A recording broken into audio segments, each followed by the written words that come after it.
Today is the 26th, Saturday the 26th, and this is the LaRouche political movement in Vancouver, British Columbia. And we have a lively crowd here. And without further ado, I'm going to get started. Now, we have come to a decisive point in world history. This is represented by what happened or didn't happen at the two just concluded summits, and those events that led up to the summit, as well as those events which have followed from these two summits.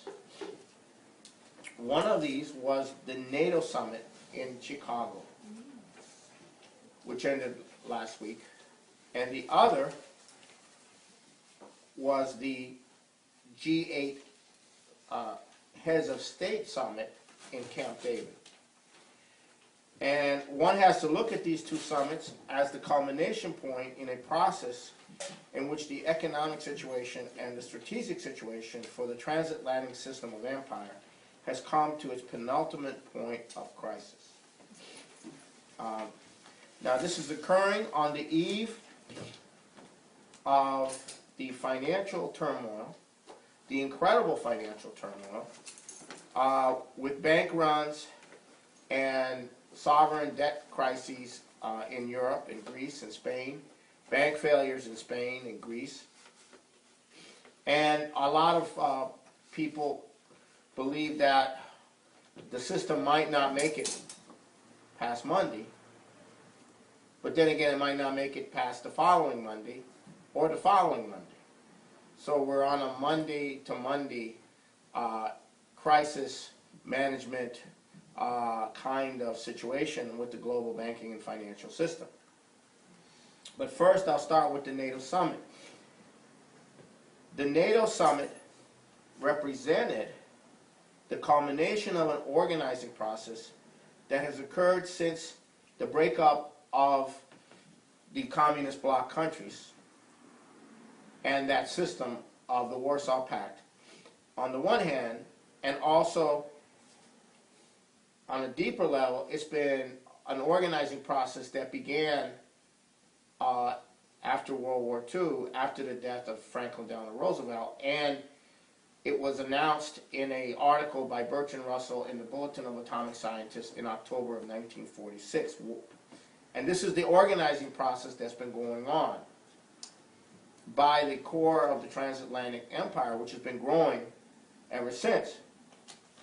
And Bertrand Russell's proposal was for world government, a final world government on the planet, ruled by an oligarchy, that essentially would rule from then on. It would be a zero growth system, not based on science and technology, but based on keeping people in a controlled condition. And the plan was outlined in this 6-page article in 1946 in the Bulletin of Atomic Scientists. And the process of the Cold War occurred because the original proposal of Bertrand Russell, which is for the nuking of Russia if they didn't submit to a new world order before the Soviet Union got the bomb, didn't happen. So the Cold War took off, and you had the development of the emergence of NATO, the North Atlantic Treaty Organization, as one aspect, and then the Warsaw Pact as the consolidation of the anti-NATO, the Cold War. So you had these two so-called camps in constant conflict, with the threat of nuclear war hanging in the balance for all that time, and you had the rest of the world sort of playing one off against trying to survive in that context, Now, what happened with the fall of the communist system is that the purpose for NATO no longer existed. The Warsaw Pact no longer existed. All these countries that were part of the Soviet, all these countries that were incorporated, part of the Soviet Union, became independent countries. There was no need for NATO, for the North American Treaty Organization. There was no Warsaw Pact to go against. How did they trick the people into keeping that? Okay. Okay.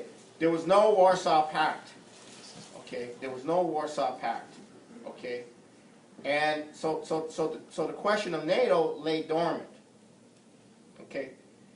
What was going on instead was there was an attempt to take advantage of the fact that the Soviet Union had collapsed to build up the United Nations as a world military to impose a world order. And that process was going on from the time of the fall of the wall to Desert Storm, to the Balkan situation, and what they had was these, what they call the Blue Helmets, and they tried to establish a one world government under the United Nations, and it didn't succeed. It didn't.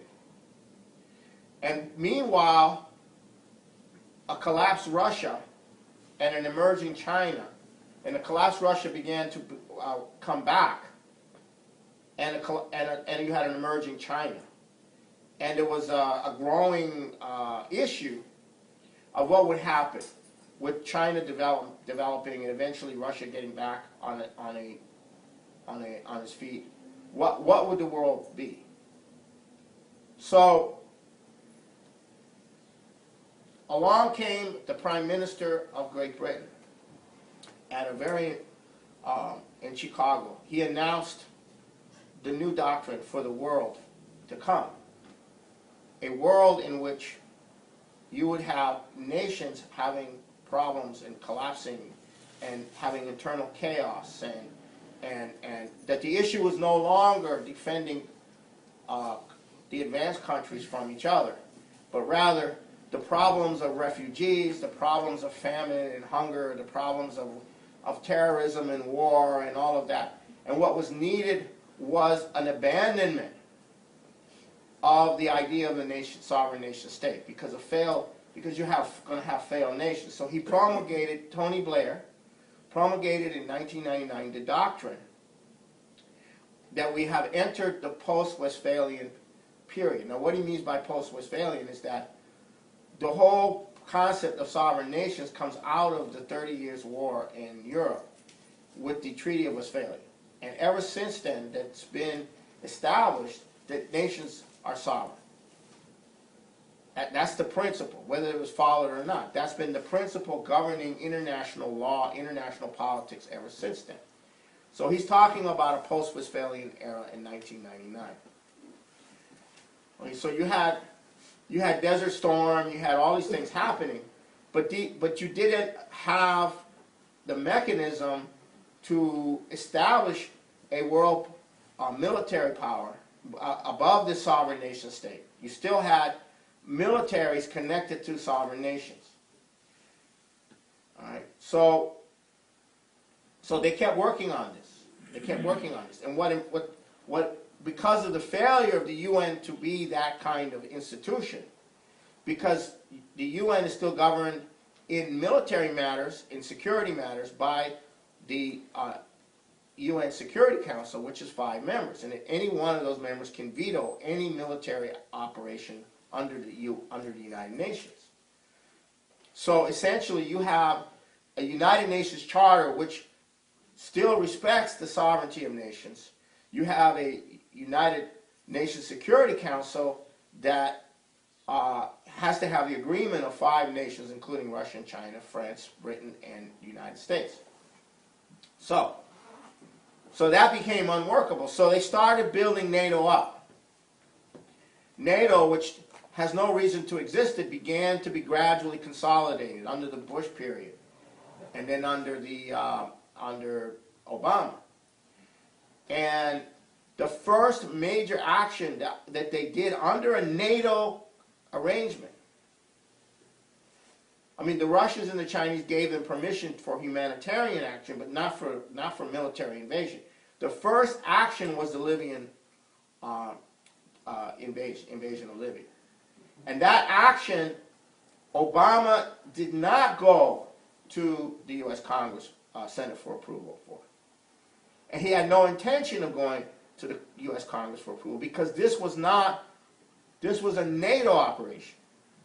And when Leon Panetta went before the Senate to testify, and he was asked about this, Leon Panetta said in the Senate that you would go to NATO and NATO would decide. And the U.S., under its treaty agreement with NATO, would then participate in military actions.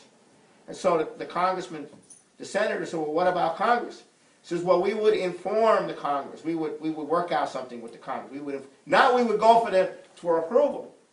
And this is what motivated Walter Jones's resolution, and also the actions that are now being taken by Senator Webb, James Webb of Virginia, because this is, all of a sudden, NATO is the world policeman, right? NATO is the world policeman that Bertrand Russell was talking about. It's not the United Nations, it's NATO. What is NATO? NATO is an organization that should not even exist. It has 28 countries in it. It should not even exist because there's no Soviet bloc to be contending with. At least that was the original reason for NATO. So, they had their summit in Chicago. And what they did is they agreed to set it up so that NATO military command could act without approval from the parliaments of the member countries. Because the time it takes to get approval from the parliament of 28 countries, including the United States' Senate, is too time consuming. So now you have a NATO that is prepared to do humanitarian interventions all over the world without any recourse to the United Nations and without any recourse to the elected representatives of the governments which are the NATO countries that are part of the NATO, the 28 countries. Most of them are just small countries, but they have major countries like Britain and the United States. So that's what came out of this NATO conference. Okay. At the same time, or prior to that, Obama had set up the Atrocities Prevention Board to set up the mechanism for determining which of the nations needed these kind of humanitarian interventions. Okay? So there you have it. Syria needs a humanitarian intervention. Iran needs a humanitarian intervention. Maybe Greece, which is a NATO country, might need some humanitarian intervention later on. So essentially, that's what came out of Chicago. It's the consolidation of a process of the imperial legions of the empire disconnected from any elected representative, from any elected body, from any sovereign institution. And this is called the Blair Doctrine. That's what it's called. The Blair Doctrine as enunciated in 1999. Now, so, simultaneous to this, NATO is pursuing a defense of Europe, allegedly, because of the threat of Iran, which doesn't yet have a nuclear bomb, nor the missile capability to hit Europe. Yet that's the threat. They're setting up an ABM system, which is now starting to become operational. It involves Turkey, it involves Poland, it involves Romania, and it will later involve Czechia. Now, that system has been, the Russians have said, well, going back to when Putin, earlier Putin administration said, we will not accept that deployment unless we are assured, legally and otherwise, that this deployment is not, and we have absolute guarantees, and we know all the secrets and everything, that this is not aimed to deny us a deterrent. Russia may not be in great shape economically.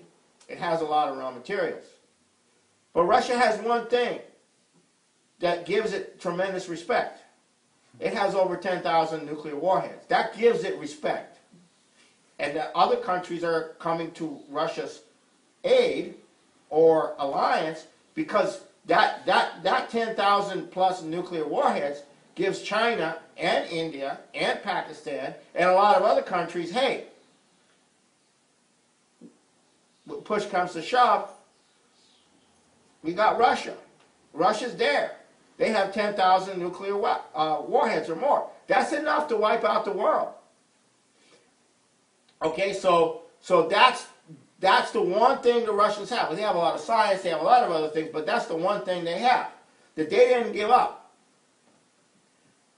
So now this ABM system is threatening to take away their deterrent, their ability to have a second strike.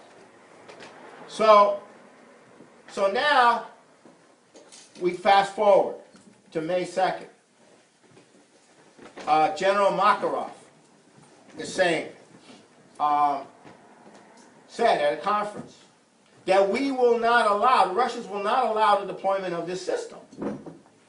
That they will intervene, and they will knock it out. They will use military force, even nuclear weapons, to knock it out. Nothing in the press. Nobody raised an eyebrow. Everything's cool, calm, everything's going all right. Okay. Then Putin, May 6th, 7th was inaugurated. Then Putin, May 8th, talked about World War II and the suffering of the Russians and how that reality could occur again. That was May 8th. Then a little later on, the Russian defense minister says that we're preparing Iskander missiles, which are a special type of missile, to knock out the planned ABM system. Nothing said. Nothing goes on. Then Medvedev, in a conference on international law of all things, gave a presentation with Eric Holder sitting behind him. 1, the UN Charter that respects the sovereignty of nations is inviolable. Number 2, the main threats are organized crime, terrorism, etc. Number 3, not respecting the sovereignty of nations and launching incursions on the sovereignty of the nations could, I'm not trying to scare anybody, could lead to nuclear war. He said that in front of the world at a conference with the Secretary of Justice of the United States, the Attorney General sitting right behind him. Nothing. The NATO conference goes on. They go ahead and agree to deploy this ABM system. They go ahead and agree to, the nations agree to an arrangement where they no longer have a veto power over the decisions of the NATO military command. So now you have a situation where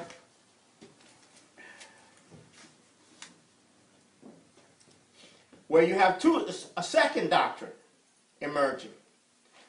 And people call it the Putin doctrine. And what's the Putin doctrine?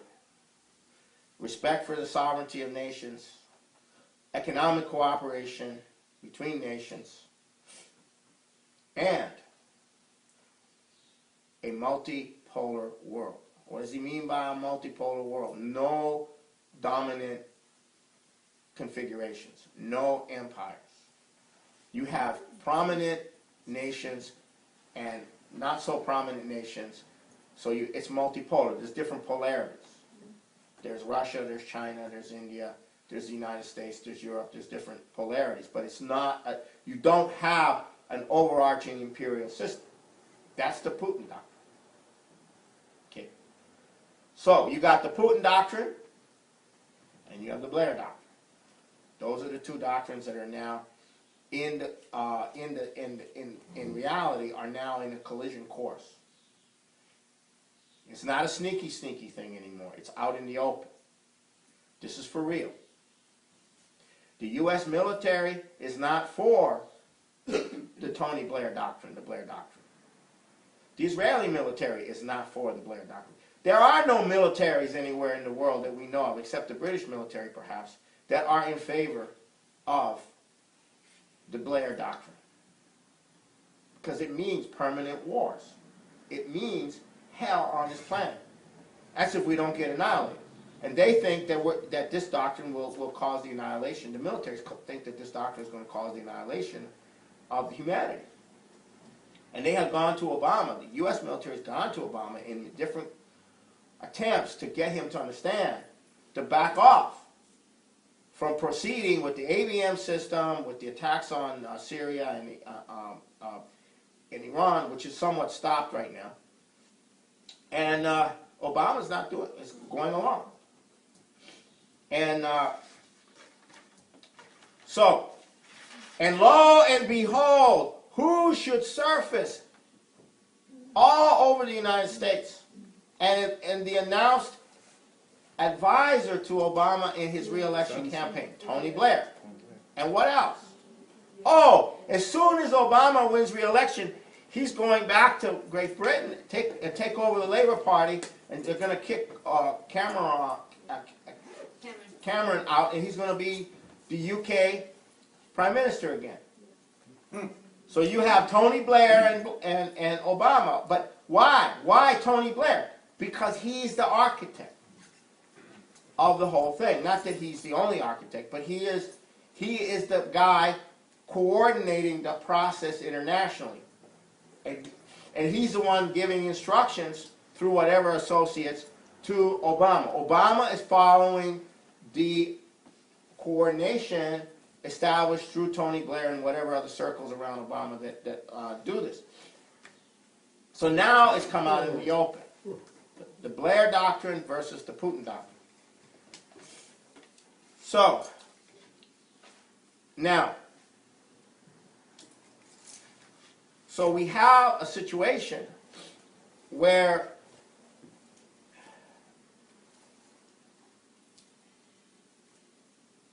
there's no discussion of this. The NATO conference didn't discuss the Russian situation. And the G8 summit didn't discuss the Russian situation. So now we go to the G8 summit.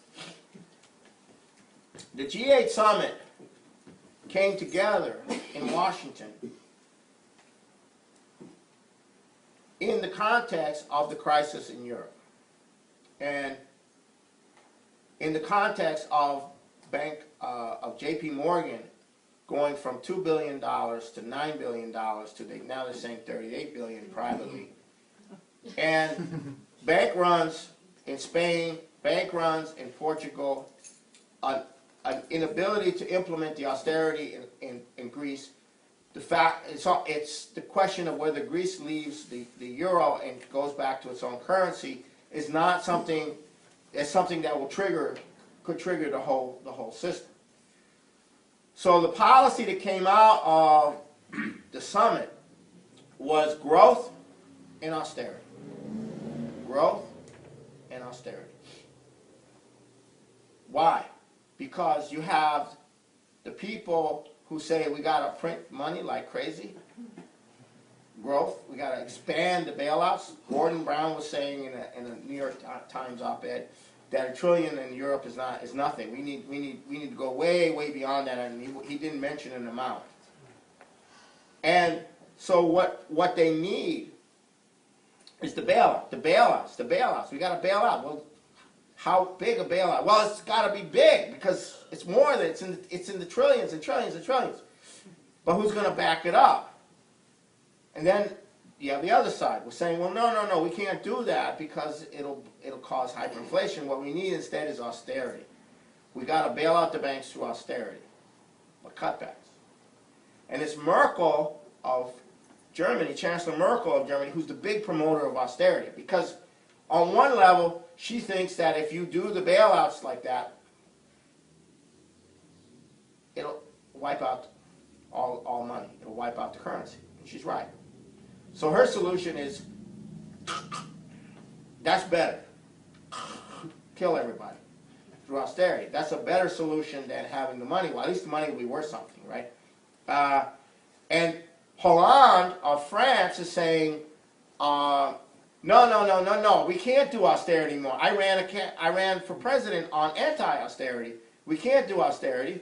We need to float Eurobonds, which means an end of sovereignty of Europe, because it means that all of Europe has to pay for these Eurobonds, and there's no longer any sovereign decision with respect to anything, right?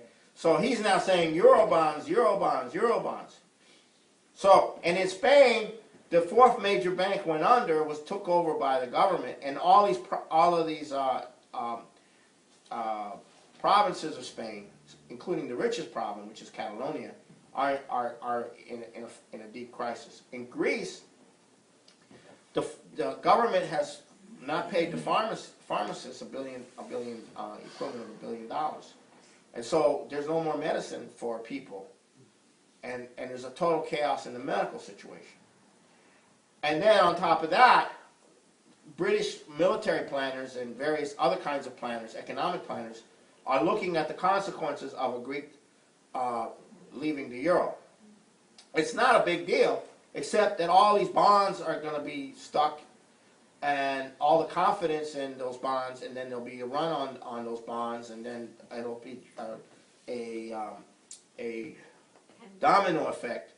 And so they're saying that you have 46 hours from the time Greece leaves the euro to putting together a whole new system. That's what they're saying. And, I don't know. But that's how, because otherwise you have chaos, and not just chaos in Greece, but chaos everywhere, financial chaos. You go to your bank and all of that. All of that is what they're looking at. They're looking at the process of the avalanche of this whole system going. So, and so the J.P. Morgan thing and the it's just a tip of the iceberg. So now Obama has made a move to use the Dodd-Frank Act we set up a Financial Stability Oversight Council to designate that the derivative trading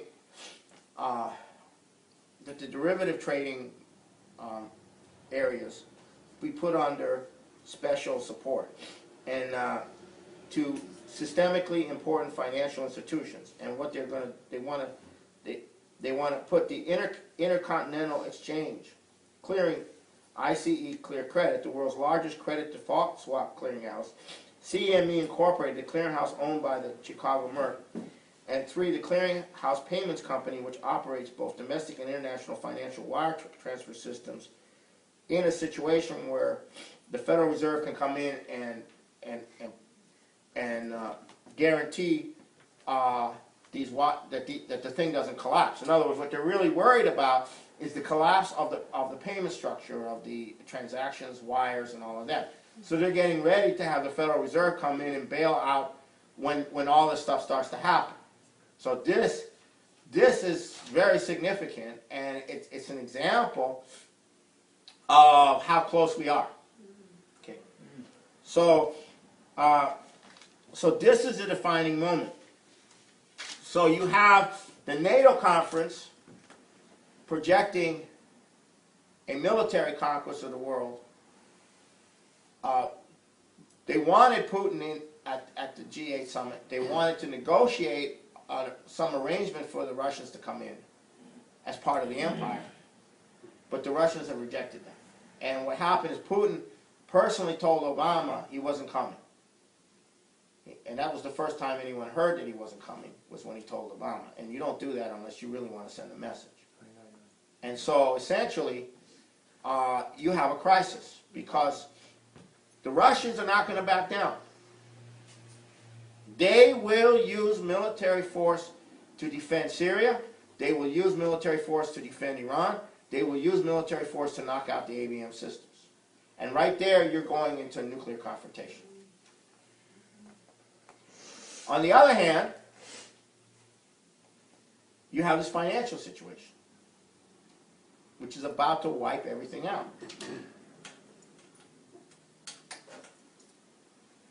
So right now,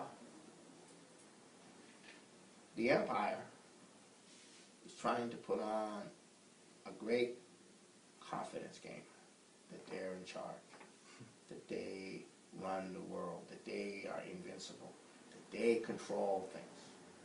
And so essentially, that's what's going on. And they don't. And what is happening right now is represented in one article that appeared last week in The Economist, which is the flagship magazine of the former British East India Company crowd of today. They are the most important, they're the most critical publication in terms of the imperial perspective. And what did they say? They said, Russia is being bellicose, essentially, and you don't have to listen to them because they are militarily insignificant. Now, for the Economist to say that, and they know what's going on. But if anyone on this planet knows what's really going on the planet, it's the Economist. For them to say that, that means they're freaked. That means they are freaked. They are freaked out. Okay, so they know what the issue is. The little queen knows what the issue is. Tony Blair knows what the issue is. They do know what the issue is. They do know that it's coming to an end. And all they have now to hide behind is a bodyguard of lies. And the Russians know, and the Chinese know, and the Indians know, and the U.S. military knows. And the people who know, who are part of what is going on, know that this is the reality. However, the bodyguard of lies extends beyond that to the general population and to the media and beyond. But that doesn't mean that these people don't know what reality is. And that is reality. And Lyndon LaRouche is in the middle of this. Because LaRouche has prepared the option for those who don't want to be wiped out in a nuclear holocaust. So that all that's left of this empire now is a bodyguard of lies, trying to bluff their way to a world that really is no longer possible, and which would mean, if they carried it out, the extinction of humanity. So that's where we're at. And if you want to hear the rest of this, you got to start coming to the meetings.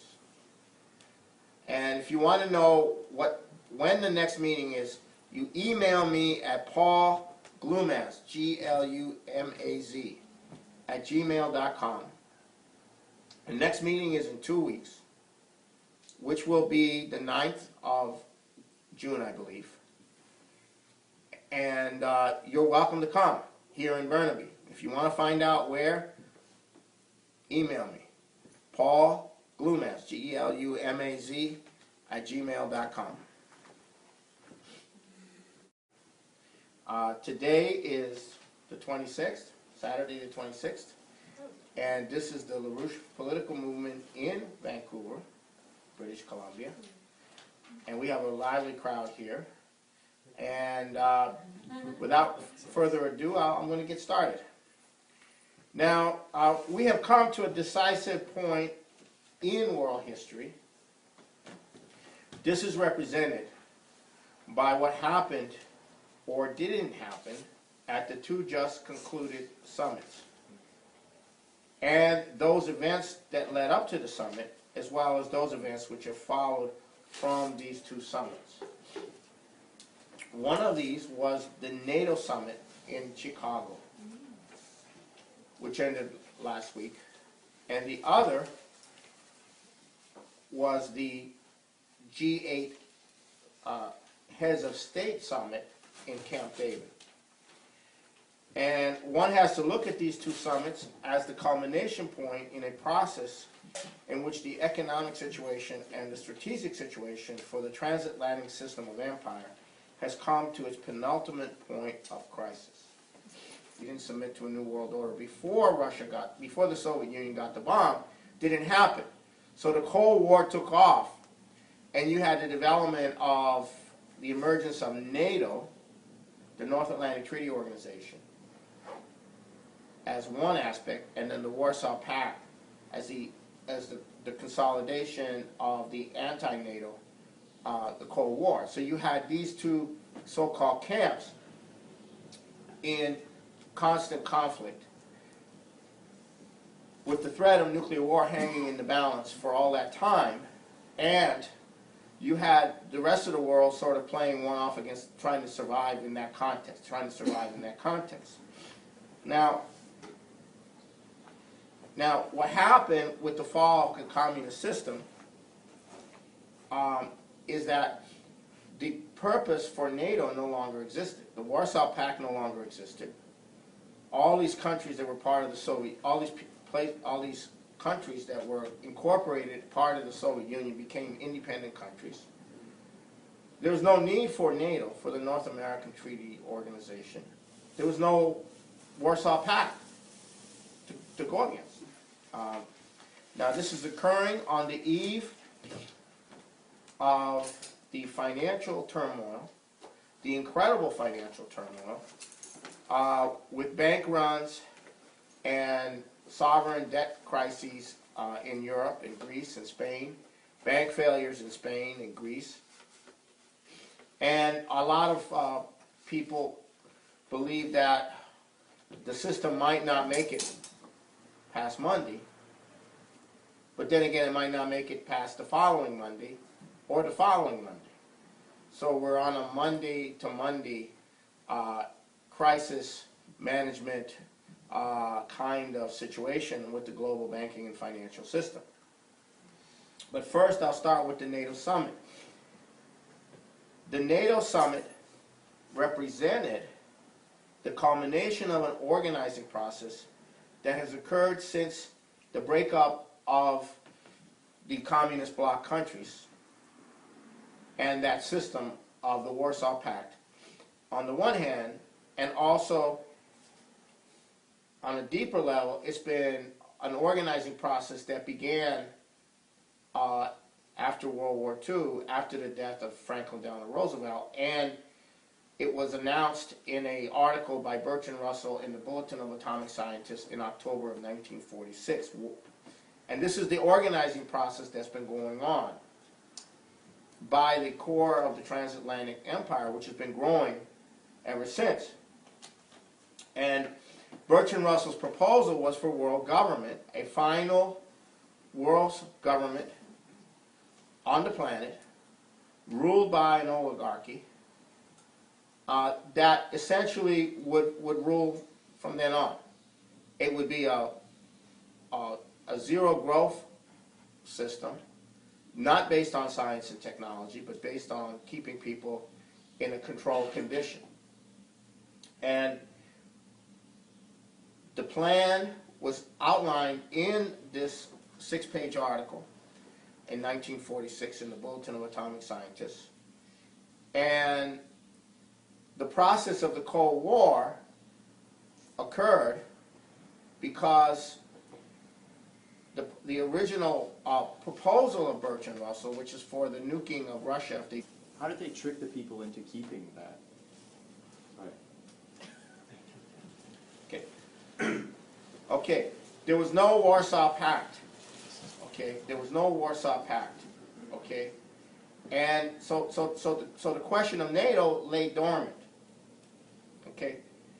What was going on instead was there was an attempt to take advantage of the fact that the Soviet Union had collapsed to build up the United Nations as a world military to impose a world order. And that process was going on from the time of the fall of the wall to Desert Storm, to the Balkan situation. And what they had was these, what they call the Blue Helmets. And they tried to establish a one world government under the United Nations. And it didn't succeed. It didn't. And meanwhile, a collapsed Russia and an emerging China, and the collapsed Russia began to come back, and you had an emerging China, and there was a growing